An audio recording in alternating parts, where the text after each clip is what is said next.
We already know what we know, but sometimes we just need to listen.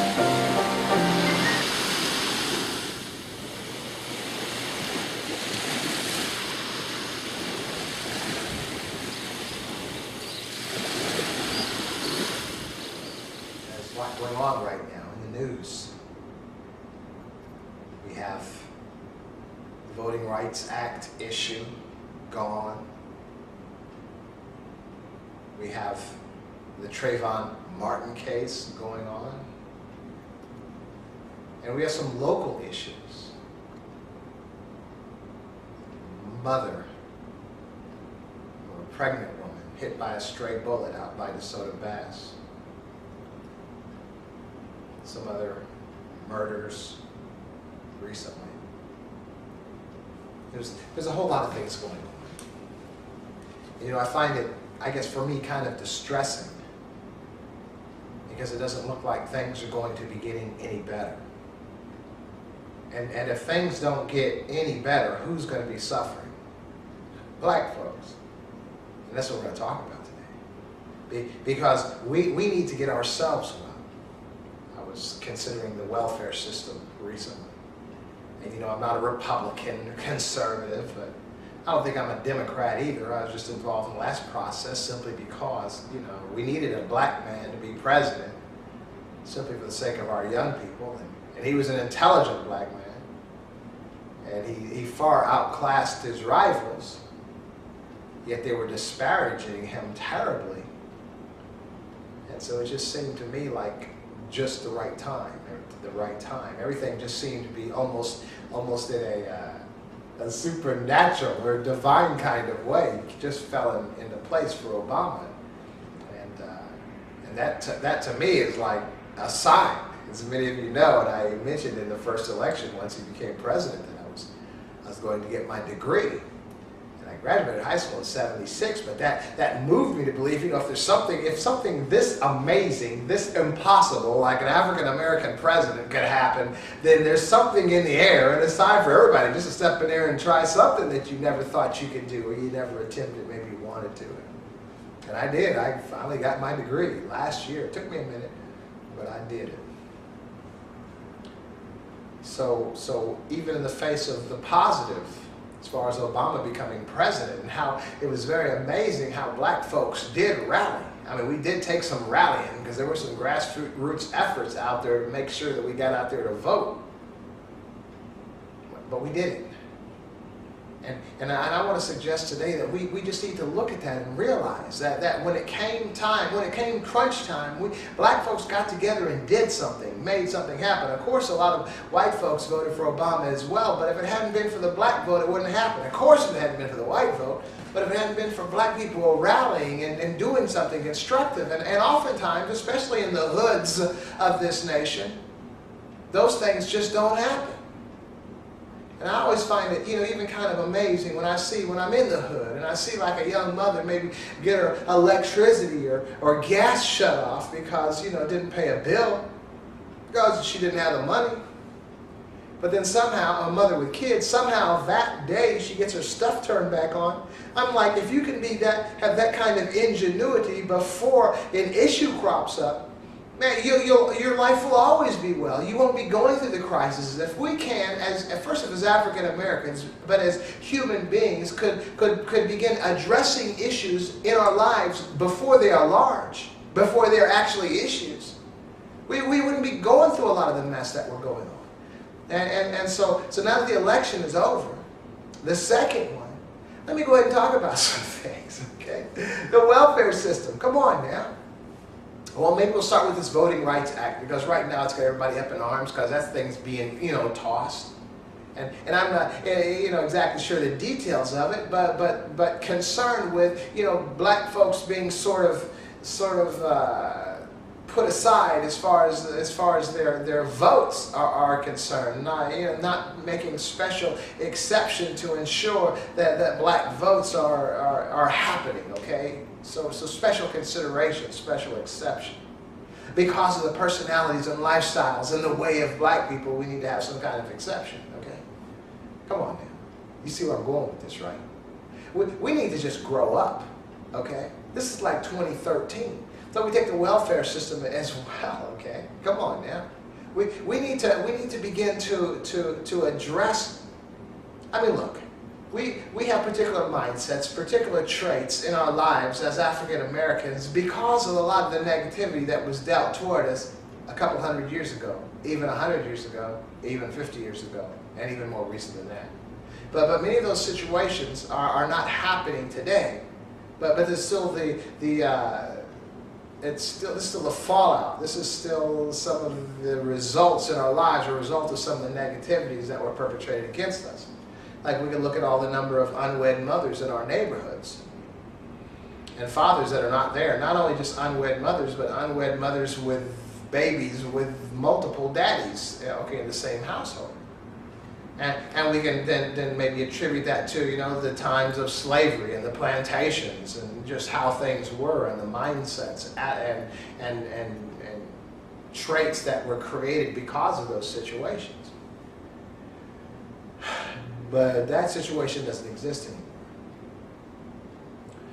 Somehow we got to find a way to get out of this mess ourselves, because you're going to see rights. No, not even rights. I want to say, I don't want to use the word entitlements because that has such a negative connotation.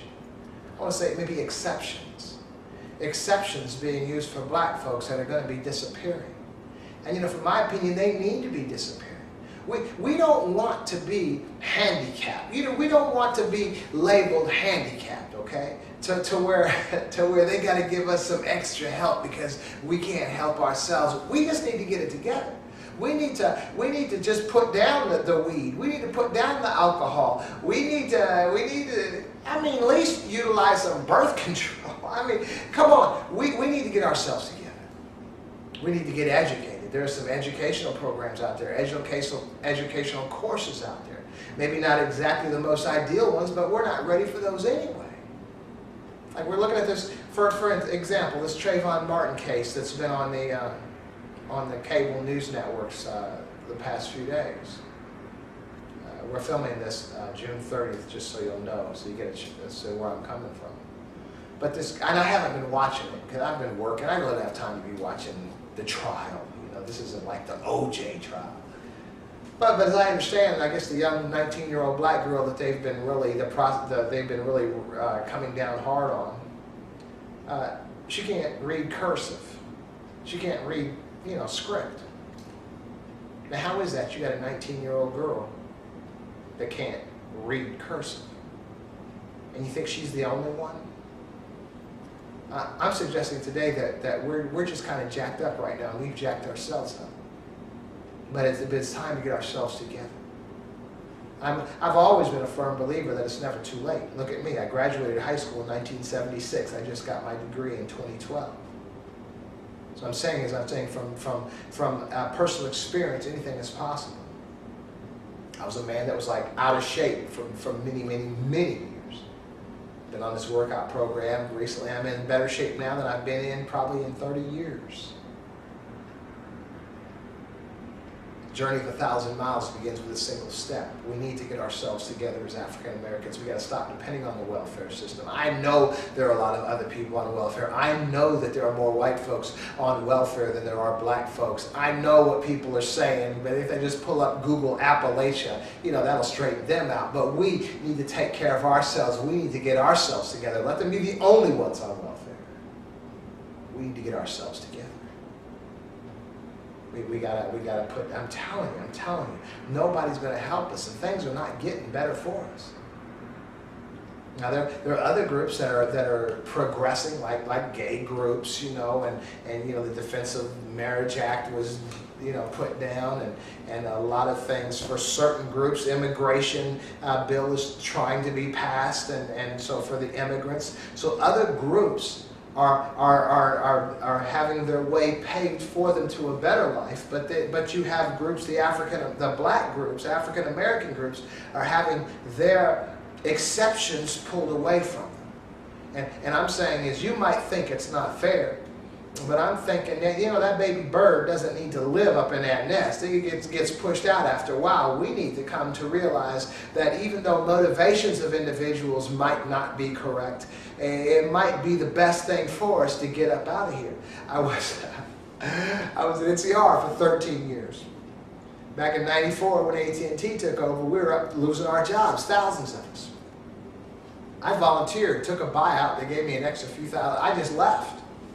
A lot of the people I worked with told me I was crazy. I should be leaving. I went to church. The preacher was going to pray for me so that I'd get a better job within NCR Corporation. I said, don't put your hands on me. Don't pray for me. I'm ready to go. So it was like AT&T had promised us like 2 years earlier they weren't going to touch us for 2 years. I gave them some high hopes. 2 years to the day they began getting rid of us. And so that might have been a negative thing or a heavy-handed thing, but what I saw was I would have never left there had they not started doing that. So it was a blessing to me. I hated that job, but I knew I shouldn't be in there. I wasn't making any money. I was getting unhealthy sitting in that cube every day, but I figured I'd just retire from there one day. No money, bad health. So although the catalyst was negative, from a negative perspective, it was the best thing that could ever happen because it got me out of there in a place to where I could really be benefit. And 5 months later I was. And I've been on a positive trajectory since then. That wouldn't have happened had I not left that company. What I'm saying here is the motivations of folks might not be positive, as far as the whole welfare issue and the Voting Act issue and all this stuff. But use that as motivation. You need to be getting yourself together anyway. They shouldn't need to be making exceptions for black folks. We should be aware and understanding and educated enough to know what it is we're supposed to be doing. We need to go back to our roots.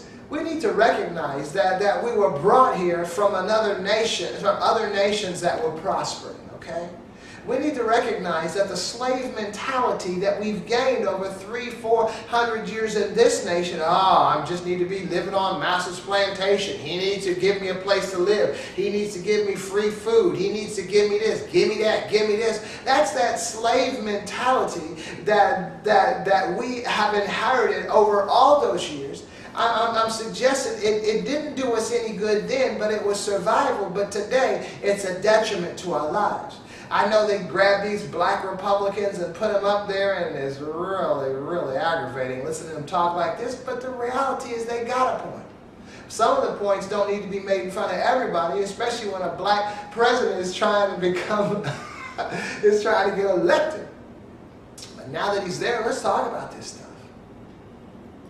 We just need to get educated. Our people were educated before we came here. We had sanitary conditions wherever we lived in Africa, wherever the individuals came from. They were civilized. They've been civilized for many years.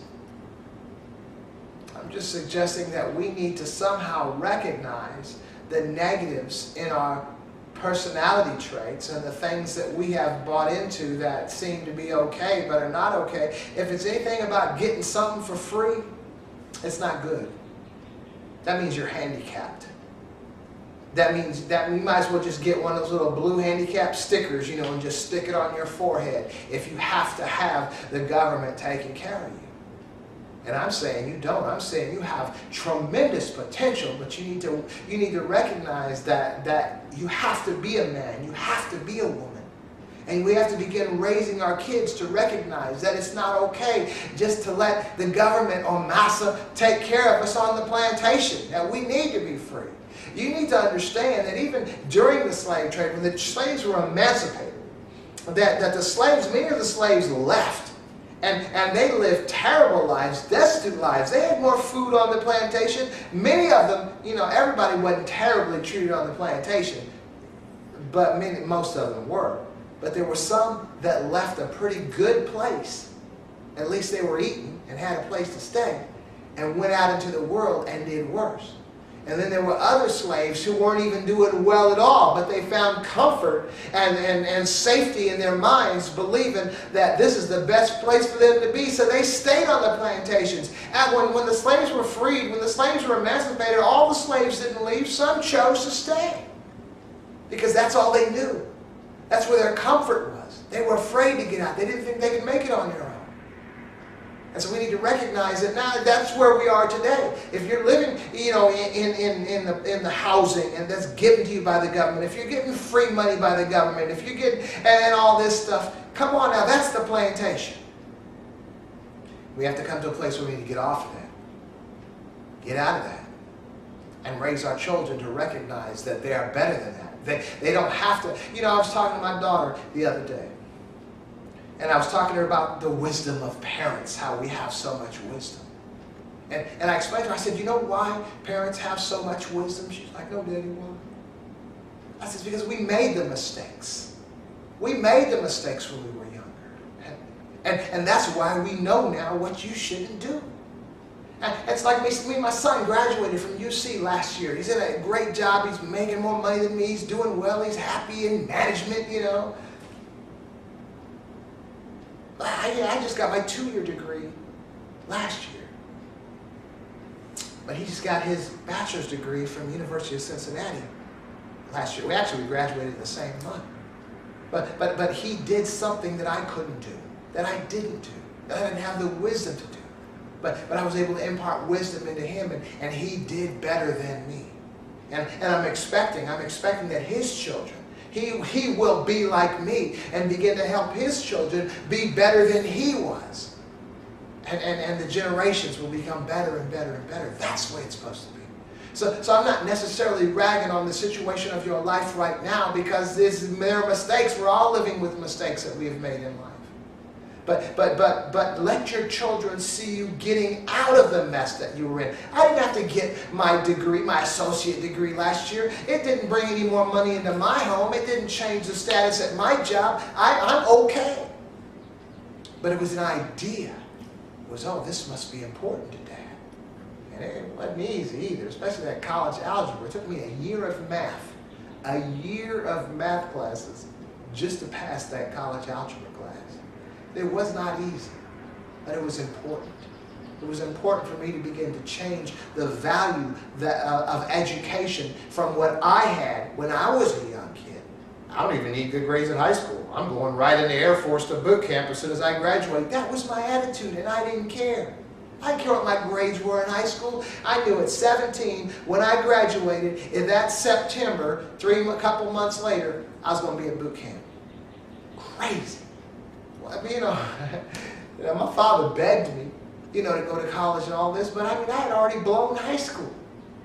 So, but I was determined that my kid isn't off from the time my child could understand, 6, 7 years old, he knew he was going to college. My daughter, the same thing. She's going to college. She knows it. I don't know about a daughter, though. I'm thinking my wife and I need to try to start a home college course. I hate sending my little girl out there, but that's a joke. But seriously, we need to make sure that our children are better off than we are. And this welfare system is not helping. And we are not helping as long as we're feeding into it. I'm looking in the neighborhoods, man. I was in the neighborhoods last week. I saw these little boys. They were trying to play basketball. They were young. They were like 5 years old, 5, 7, 8 years old, had their pants with their behinds sticking out of their pants.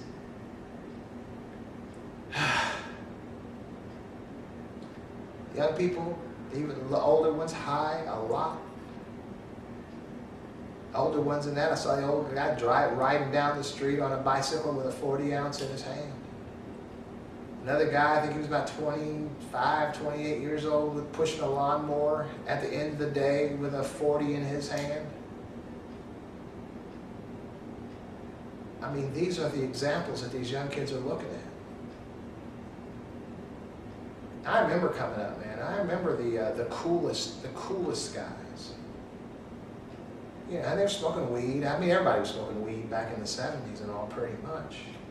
But these were the coolest guys, and the girls loved them, and they were pulling the girls. They were a little bit older, and they were pulling the girls our age and all. But then to see them today, no job, homeless, alcoholic, drug addict. These kids, these little kids today, the fact that they're walking around, they're 5, 6, 7, 8 years old with their pants down below their behinds, means that they're idolizing the ones that are older than them in their neighborhoods that they're seeing every day. That's their aspiration. That's their dream. That's what they're aspiring to be like. Now, you and I both know the futures of those young people, who they're aspiring to be like, those young people are jacked.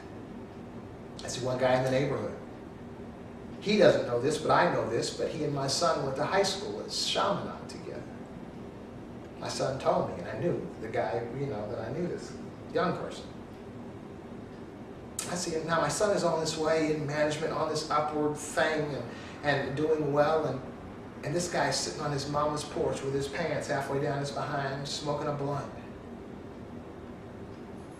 Now, whatever you're doing, whatever your life is like, ask yourself, what do you think this boy's life is going to be like in 20 or 30 years?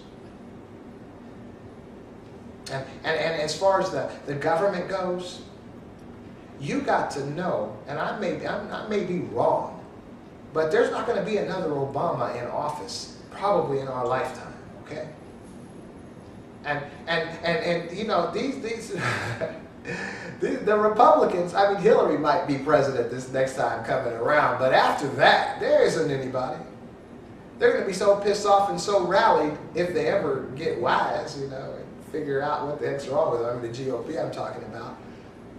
There are not going to be left any more breaks for black folks that are not educated, that are not making it already in this nation. Now, there's an old Bible story, about Noah, and he's making that big old boat, and all the people were laughing at him, and he said, it's going to rain, it's going to rain. They didn't know what rain was, All of a sudden it started raining, and they were left on the outside. And they had ample time to get their lives together, okay? I'm just sharing with you right now. Right now, we're not in those dismal, drastic times. Even though they're hating on folks on welfare, even though this Voting Rights Act thing, this is the beginning of the end, okay, for a certain class of black folks, a certain economic class of black folks. But it's not the end yet. What I'm saying is, if I were you, I used to party back in my day. Trust me, some of y'all know me from back then. I always partied a little bit more than everybody else. That was me. But if I were you right now, I would somehow shake my head and recognize that the party's over. And that it's getting ready to be jacked up, but you got time to get yourself together. So just look at all the fun you've had, all the partying you've had, all the free money you've had, all the time that you've had wasting, not doing what you should have been doing. You still got time left right now. Not much, but you got time. You better take advantage of it. Because I'm telling you now, as far as that Trayvon Martin case, let me try to tie that into this. Okay, I know we have different opinions, like half of society feels that one guy was the victim, the other half of society feels the other guy was the victim. The reality is we really don't know, but we all kind of think we do.